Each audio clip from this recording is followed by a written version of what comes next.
Hey guys, what's up? Welcome back here to today's edition of Intuitive Angling, and really appreciate you guys swinging by the channel to check today's episode out. And we're going to be talking about the most underrated post-spawn bass fishing lure that there is. Now, this is a bait that works good in the month of May and June. Actually, pretty much from about mid-May to mid-June is when it really excels. So we're going to give you guys some tips and advice on how to fish it and what to look for in today's episode. Also, guys, just like to invite everybody, if you haven't considered, to please hit that subscribe button here at Intuitive Angling. We're really working hard, gunning hard to get to that 150,000 subscriber mark, and with your help, maybe we can hit that in the next month or two. And also, guys, if you want to go to the next level with Intuitive Angling, you can become a channel member. Channel members get extra videos, private videos, aren't seen by the public every week, and some access to my email address for your fishing questions. So just go to my homepage and hit the join button for information to be a member. Really appreciate that. Okay, guys, this is a technique. I like to give a little backstory on where I learned this stuff. This came from an Oklahoma angler named Clayton Douglas. Now, Clayton was a standout Oklahoma angler back in the 80s, back in the old Redman tournament trail days. And he was known for two things: fishing a spook and fishing a big rogue. And that's all he did. And he caught fish on it everywhere. He did super good on it. And one of Clayton's techniques that I learned, thanks to him, was how to fish a spook for post-spawn bass, specifically a chrome super spook like this. Now, this is the bait we're going to talk about in the chrome pattern. This is the key color for this time of year. And also, guys, I'll put this in my Tackle Warehouse link in the description if you guys would like to pick one up. But there's something about this solid chrome super spook that is the key for this technique more than anything else. You know, the spook, you can use it the super spook or the regular spook, but there's something about the chrome that this works on. Okay, so let's talk a little bit about what you're doing with this. Now, what happens in the post-spawn period, a lot of these fish, they start to move out to deeper water, and some of them will suspend, but a lot of them like to get around deeper water accesses, areas that have deep water close to them.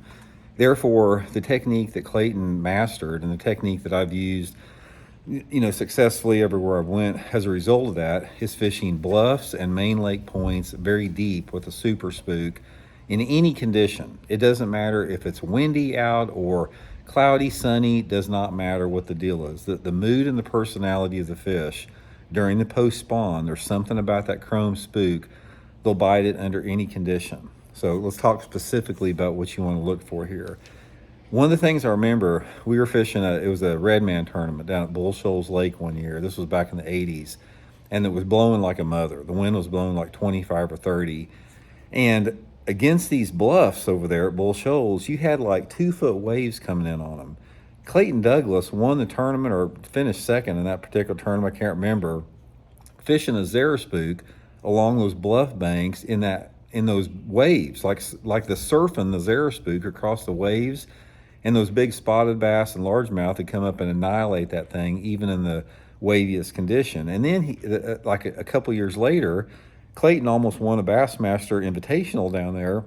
He was leading it going into the last day, and he was getting out over like 80 to 100 foot of water over those main lake points and throwing that chrome spook out over that super deep water, pulling those fish that were on the bottom and suspended out of that deep water. So here's what you want to look for this spook to work this time of year. You need to have the fish in the post-spawn phase. So the water temperature sort of needs to be, at least 70 degrees. 70 to 80 degrees is perfect.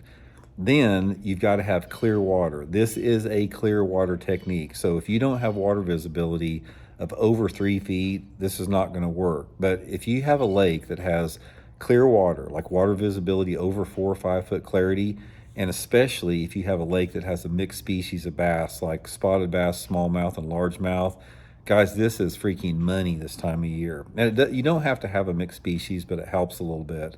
Main thing is you got to have that clear water to pull those fish out of that deeper water to hit that spook. First thing you want to look for is main lake bluffs, not creek channel bluffs, but you want to get out on the main lake.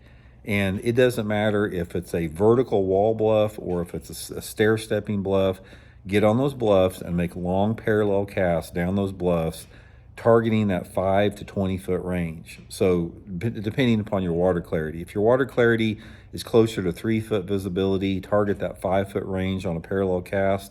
And if you've got real clear water, like 5 or 6 or greater foot of visibility, fan cast that spook all the way out 10 to 20 foot of water, making those parallel casts, and just cover water. You're not looking for any type of feature in the bluff or outcropping or anything. You're targeting those fish that are setting up on that bluff in the post-spawn phase. Okay, the next pattern is that, again, on the main lake, fishing a main lake point deep on those points. Now, don't worry about getting up in 5 or 10 foot of water, again, unless the water's a little bit more off color, but try to get out there in anywhere between, say, 15 to 80 foot of water, and get out on the ends of those points and on the sides of those points and fan cast everywhere out there. Make a cast out in 60 foot of water, make a cast in 20 foot of water, make a cast in 10 foot of water. Just cover every inch of that point with that spook. And if those fish are down there, if some of those fish are schooled up in little wolf packs suspended on those points, or even if they're on the bottom and it's real clear, especially if you have a calm day, it's going to pull those fish out of super deep water, and they will come up like a dang rocket and annihilate that spook. So, for example, if you've got a lake that's got 7 or 8 foot of clarity, like a real clear lake, you can be over 30 or 40 foot of water, and a spook on a calm day will pull those fish out of 30 or 40 foot of water off the bottom to hit this thing. So another thing with that, guys, is just, the retrieve on it. You just want to use just a medium walk the dog retrieve. You don't have to stop it. You don't have to fish it fast or slow. Just a normal cadence, just covering water like that. But guys, this is a really specialized technique specifically for the post-spawn phase of the year. So all you guys that have clear water lakes, the Ozark lakes, guys that are fishing eastern Kentucky lakes, the Tennessee lakes, like Lake Douglas, Lake Murray, Lake Hartwell, Lake Lanier, California lakes, guys like Lake Oroville, Lake Mead, anywhere like that.